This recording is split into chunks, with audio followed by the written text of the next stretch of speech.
Good morning. It's time for another morning Bible study. I'm your host, Logan McCulley, and today we're getting into Proverbs 22. I'm going to change it up a little bit today, and I think we're just going to hop right into the text. But first, we must pray. Lord, bless what we're about to hear. Guide our paths. Help us stay on your path.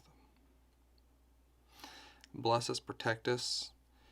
Give Jennifer and our little growth. And bless all those who are listening right now. If they don't know Jesus, bring them Jesus. Get them to him. Or bring them to Jesus. Your name I pray. Amen. All right. We are now in Proverbs 22, verse 1. A good name is to be chosen rather than great riches, loving favor rather than silver and gold. The breakdown. There is no breakdown, apparently. But I feel like that is pretty self-explanatory. A good name is to be chosen, rather than riches, loving favor rather than silver and gold. Favor from the Lord is what I'm thinking. And I believe that means that integrity is better than all. I don't know about y'all, okay? So this is just a little confession. I like watching shoot 'em up, kill 'em all movies. I do. I know I probably shouldn't, but I do like watching them. Like Jason Bourne or Reacher on Amazon Prime.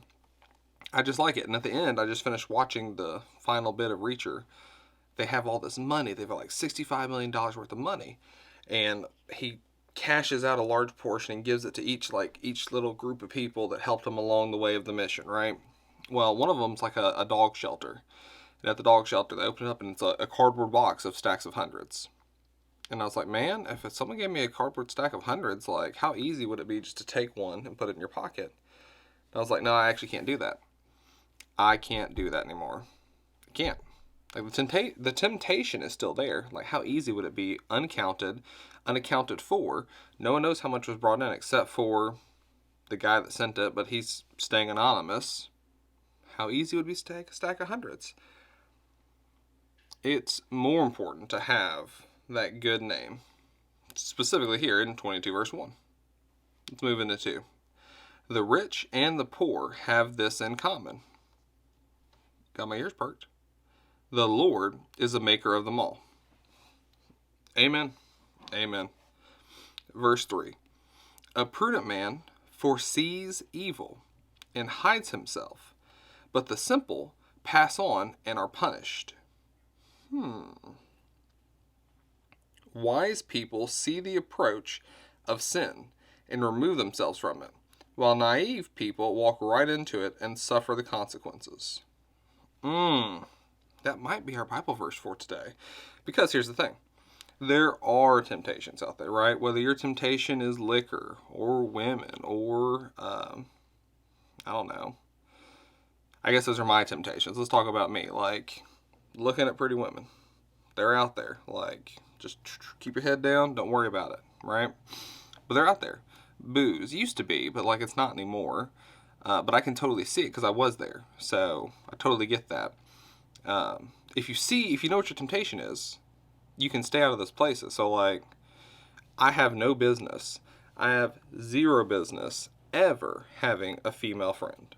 Like, I really don't, honestly. There's no reason for me to have just like a female friend. I'm not going to go out to lunch with you. I'm not going to go do anything with you because that's inappropriate. I have a wife. However, I do have dude friends that we can go out to eat together. We can camp together. Heck, we can share a bed together if we're like on like camping or I don't know, at a hotel and the only bed's like a king bed and you're like, well, I'm not sleeping on the floor. He's not sleeping on the floor. I don't want to do that, to be quite honest with you, for multiple reasons. Mainly, my best friend snores really badly. So, like, even camping with him, I refuse to share a tent. Just to be clear, like, I don't, he snores. He snores really badly. Like, even staying in his house. If he stays in my house, like, I hear it. He's very loud.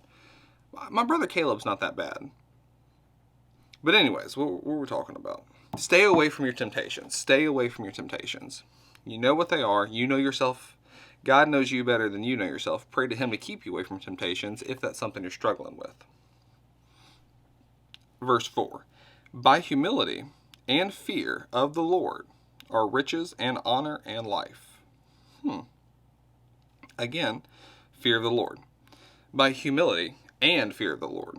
So we've talked about fear of the Lord. Now we're talking about add the humility aspect to it.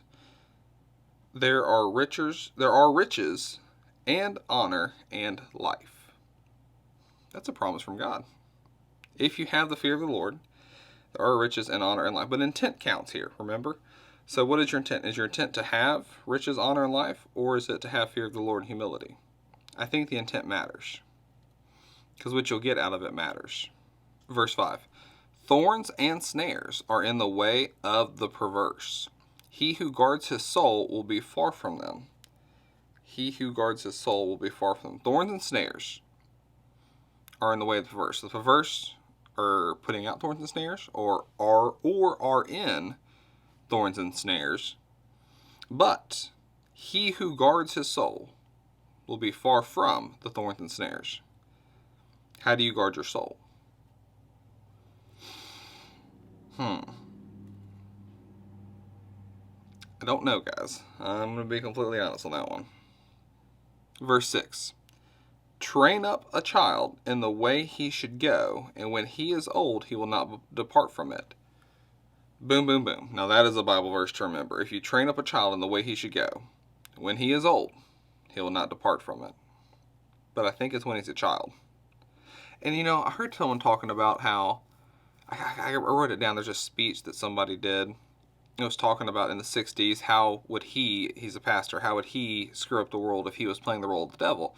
And he explained that one of the things that he would have done, or continue to do, is to make science a deity. Like, put science above God. That way you can really disrupt humans, right? If you're playing devil, that's what you would do to do it. So how do you fight that? Recognize how much higher God is above science. So, I was going to say that, the verse says, train up a child in the way he should go. Well, there is research that proves that to be true. Doesn't make it any less true, because if there wasn't research to prove it, I just find it interesting when there's research that aligns with the Bible. That research being, you kind of don't have much of a sway on how your child's going to be as an adult after about age 11. And I've mentioned that before, and I just find it so interesting that the Bible is always true, but I love it. I love it. I find it interesting when research aligns with it. Because they're like, hey, look, my science people that don't believe, the Bible had it 2,000 years ago. More than that, because this is Old Testament. The breakdown of 6. Way he should go. There is only one right way, God's way, the way of life. That way is specified in great detail in Proverbs, since it is axiomatic that early training secures lifelong habits. Parents must insist upon this way, teaching God's word and enforcing it with love, discipline consistently throughout the child's upbringing. Ooh, this is going to be our Bible verse to remember here. Verse 7. The rich rules over the poor, and the borrower is servant to the lender. That is Proverbs 22:7. Let's break that down. While this is naturally true, the law and the prophets condemn those who were oppressive. So it's naturally true. It's just a reminder of what is true in the world. Verse 8. He who sows iniquity will reap sorrow, and the rod of his anger will fail. That's a promise from God. That is a promise from God. If you sow inequity, you will reap sorrow. So don't sow inequity, right? That's the takeaway for me. Don't sow inequity.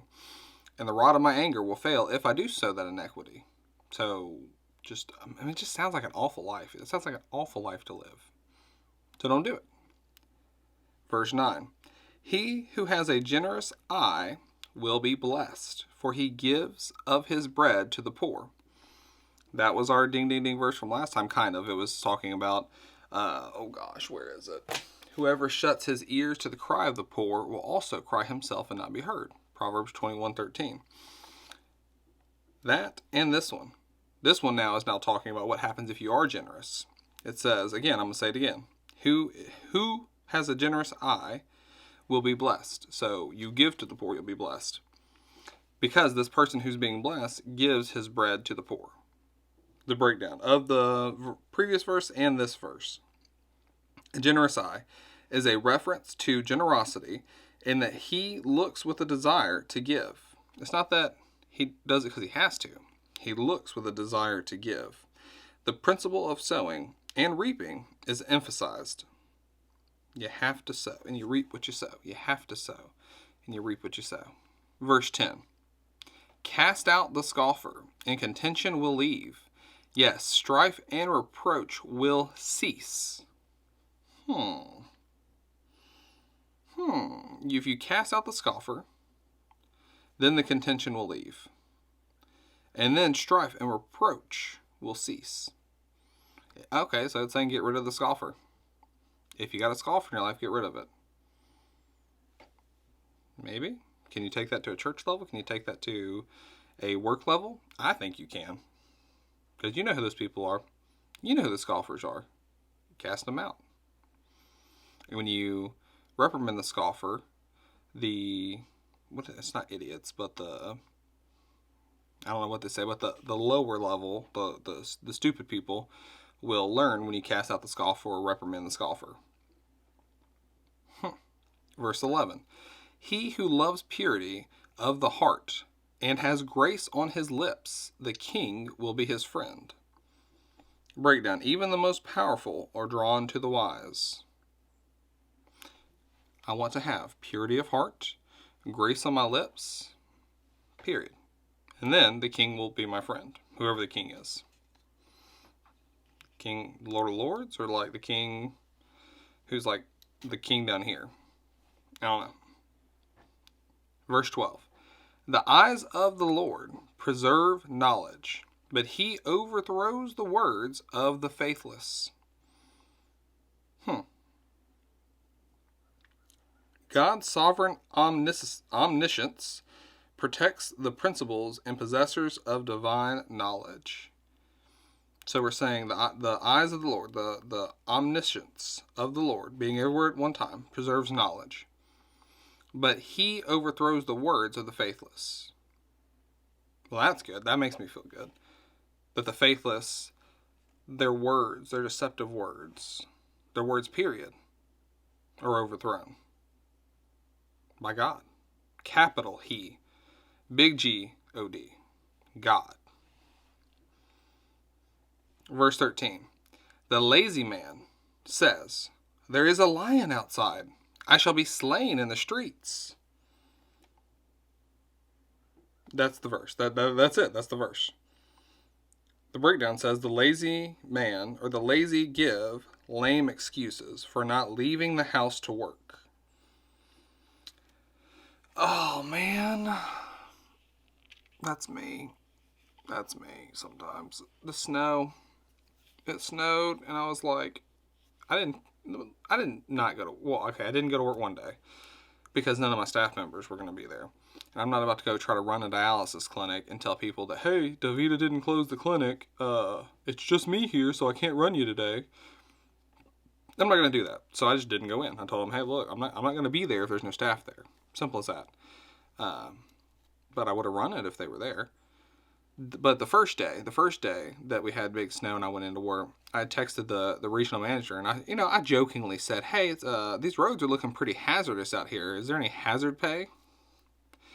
Just like that, like wink, wink, haha. She didn't take it as a joke, and she was like, I've been here every day I'm supposed to be here. I can get here, you can get here too. If you have a problem with that, let me know if I need to have some nurse coverage. I was like, hold up, like, I don't actually work for you. I'm a float nurse. Like, I'm here to help you and fill in a hole. I think you have this relationship confused here, and you need to check yourself before you wreck yourself here, friend. So, it just kind of ate me up a little bit. Okay, maybe not the best reaction. That's the reaction I had. But I still went into work. Like, I just wanted a little bit of money for it, Like, hey, roads are hazardous. Ha ha ha. Like, if there's hazard pay, give me hazard pay. If that's an option, you better be doling it out right now. That didn't happen. But I didn't go into work Friday because the staff said they weren't going to be there. They said, hey, well, I'm not driving in. The roads are too rough. Cool, like, that's what I need to know. I'm totally willing to go in. I'm totally willing not to go in. What I'm not willing to do is to hop in my truck, slowly drive down there. because you have to slowly drive. There's going to be ice patches. There's going to be snow patches. There's going to be trouble. Slowly drive down there and then get there and then go, oh, no one's here. I already knew that. No one was going to be there, at least the staff-wise. Or there's going to be one person, and you can run 4 patients with one person. I'm not doing that either. I'm not picking and choosing which 4 out of 50 I'm going to run. And then hop in the truck, come back home, slowly coming back home a few hours later. Oh, nobody was there. I'm not going to do that. Just not going to do it. And I'm glad I didn't do it, because literally I would have gone down there. Okay, let's say I'd gone down there, parked the truck, got in the truck, come home. I took the truck to go get barbecue last night. Okay, so I was supposed to go into work that morning, didn't go anywhere. Took the truck to get barbecue, parked at the barbecue place. Hopped back in the truck, wouldn't start. The truck is still parked up there right now. It's a little early in the morning. I was going to wait for it to warm up a little bit before I go up there and start playing with it. Just wouldn't start. It turns over. It sounds like it's a fuel issue. But if I had done that going to Southeast, it would have been bad. I would have been in South Memphis. Would have been cold. Would have been dark. And then I would have been one of the last people to leave. And I don't have a key to the place because I'm a float nurse. So would have been stuck outside waiting for my wife or my mother-in-law or my friend to come get me. And now my car would have been in South Memphis overnight. So, you want to talk about God's grace? I just realized that if the staff members hadn't called me, if my PCTs and other nurse hadn't did this big group phone call, I would have had no idea they weren't coming in. That's a grace of God moment. It really is, because my truck would have been stuck down there. I would have been stuck down there, and then I would have had to go back down there to work on it. Interesting. Verse 14. The mouth of an immoral woman is a deep pit. He who is abhorred by the Lord will fall there. Abhorred. Let's define that. It's A-B-H-O-R-R-E-D. Abhorred. The past tense is abhorred. Past participle is abhorred. It is regard with disgust and hatred. So if you regard and disgust with hatred the Lord, you will fall into the mouth of an immoral woman. So do not do those things about the Lord. The breakdown. The flattering seductions of such a woman lure men into a pit, as God makes their sin its own punishment. Verse 15.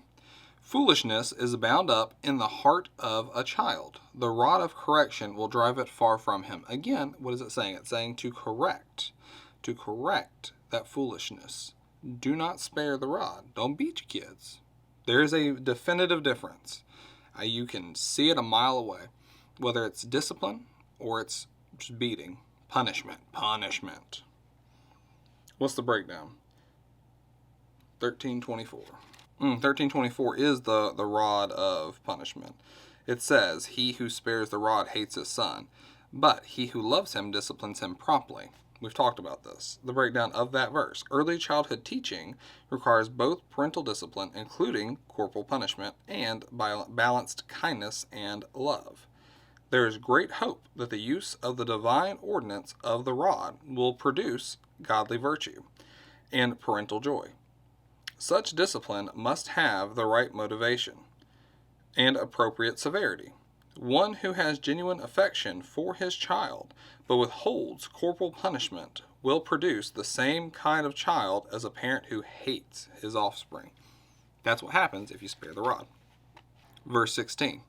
He who oppresses the poor to increase his riches, and he who gives to the rich will surely come to poverty. Okay. These two vices reflect the same selfish attitude. Withholding from the poor to keep what one has, and giving to the rich to induce them to give one more, both are unacceptable to God and incur punishment. So what are the two things that incur punishment? If you oppress the poor to increase your riches, or the riches is what it says specifically. Or no, it says his riches. So if I were to oppress the poor to increase my riches, and he who gives to the rich, if you're giving to the rich and then a bribe or whatever it is to try to get more money yourself, kind of like people who do that seed ministry. Like, you'll see them, like, TV evangelists that, like, do they really know God? Because what they say ain't quite right. That say the more money you give, the more money you'll have later. Like, as like a seed ministry, like seed money. Like, it's all about the finances. That's not how that works. It's all about your intent. You don't give to get more back. You give to honor God, to do the Lord's work, and it's God's money anyways. Like, I would not be here if it wasn't for Him. I think that's the key principle in your brain. I would have a broke femur and a broke spine. Like, there's things that happen that could have been worse. Part of recognizing that, I think. So don't give to the rich expecting to get more back, and don't take away from the poor. That's the key takeaway. Verse 17. Incline your ear and hear the words of the wise, and apply your heart to my knowledge. Ooh. Okay, hold on, pause. There's a change here. This is now going back into the sayings of the wise. And it's like an intro. All right, I'm going to start over in 17 then. Incline your ear and hear the words of the wise, and apply your heart to my knowledge. That's verse 17. Apply your heart to my knowledge. For it is a pleasant thing if you keep them within you. Let them all be fixed upon your lips, so that your trust may be in the Lord. I have instructed you today, even you. Have I not written to you excellent things of counsels and knowledge, that I may make to you know the certainty of my words of truth, that you may answer the words of truth to those who send to you? Okay, so like that was like a big change. That was a big gear change, the breakdown for this big gear change. Solomon did not author, but did compile this collection containing 77 proverbs, which were most likely spoken by godly men prior to Solomon's reign. This section begins with an introduction. This is the introduction that I just read, the 17 through 21, followed by a collection of proverbs in random order, 1, 2, or 3 verses each, as opposed to 1 verse, 2-line proverbs in the previous section. This is followed by 2 collections of additional proverbs in 22 and 24, which continue and enlarge upon the wisdom themes of this book. This introductory section offers an exhortation reminiscent of Proverbs 2, to be alert to hear and speak the wisdom of God. I gotta read that entry one more time. It's just very like this is like King Solomon talking to us. Here we go. Incline your ear and hear the words of the wise, and apply your heart to my knowledge. For it is a pleasant thing if you keep them within you. Let them all be fixed upon your lips, so that your trust may be in the Lord. I have instructed you today, even you. Have I not written to you excellent things of counsels and knowledge, that I may make to you know the certainty of the words of truth, that you may answer the words of truth to those who send you? It's a lot of stuff that King Solomon just put on you. He wrote to you. He gave you knowledge. I've given you the certainty in his words of truth. This is for you to know words of truth, and so that you may answer those words of truth to those who ask of you these questions. The breakdown of the word of certainty at the end of that intro, it's in verse 21. Solomon is especially concerned about accuracy so that his reader can teach others. All right, let's jump into the beginning of these extra proverbs that were written before Solomon's time. Okay, so 22 and 23 are together. Do not rob the poor because he is poor, nor oppress the afflicted at the gate. For the Lord will plead their cause and plunder the soul of those who plunder them. The breakdown. Beggars typically sat at the gate because of the large number of people passing by. The gate was also at the place for civic and legal issues to be settled. It was the place for that. The afflicted were there begging or seeking justice or mercy and were to be fairly treated. Do not rob the poor because he is poor. We got that. Don't take advantage of him. Nor oppress the afflicted at the gate. The ones that are in need of that help. Don't push them down. For the Lord will plead their cause and plunder the soul of those who plunder them. That's a promise from God. He said he'll plunder the soul of those who plundered these needy people. Verse 24 and 25. Make no friendship with an angry man, and with a furious man do not go, lest you learn his ways and set a snare for your soul. We've known this. There's multiple things going on with this. Number one, don't be quick to anger. We've talked about that. Don't be quick to anger. It has nothing for you. It says make no friendship with that angry man either. Okay, that's what's different about this. Make no friendship with an angry man, and definitely don't go anywhere with a furious man. Again, he's talked about how you have to be careful about who you keep in your life and who you keep as acolytes, as people to learn from and to do things with. If you're around an angry man and a furious man, or around an angry man, a friendship with an angry man is never going to be good for you.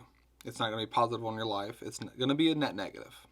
And don't even go anywhere with a furious man, because that's just going to end in trouble real quick. And it says you don't do that in case you learn his ways, and then you'll also set a snare for your soul. Verse 26 and 27. Do not be one of those who shakes hands in a pledge, one of those who is surety for debts. We've talked about this. If you have nothing with which to pay, why should he take away your bed from under you? I don't know. There's a breakdown from Proverbs 6:1, and I don't know exactly what we're talking about by taking your bed from under you. All right, 6:1, it says, my son, if you become surety for your friend, if you have shaken hands in a pledge for a stranger, you don't do that. You don't co-sign. You don't do that. Don't do that. We've talked about why you don't do that. But the breakdown for 6:1 specifically, the foolishness here is making oneself responsible for another's debt and pledging to pay if the other defaults. While there is a precedent for such a practice, it is far better to give to those in need or lend without interest. So back to 26 and 27, it says, do not be one who shakes hands in a pledge. Okay, we've got that. One who is surety for debts. Again, we got that. If you have nothing with which to pay, why should he take away your bed from under you?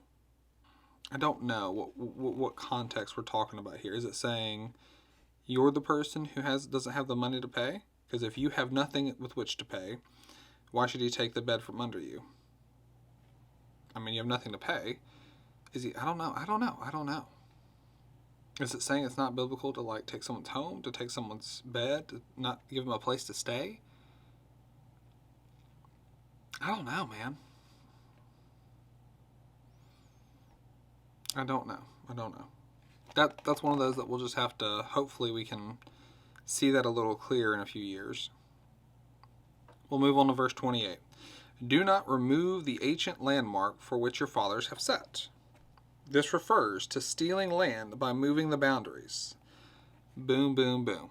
Don't move the boundaries. Don't move the boundaries. Don't change what God has given to the people.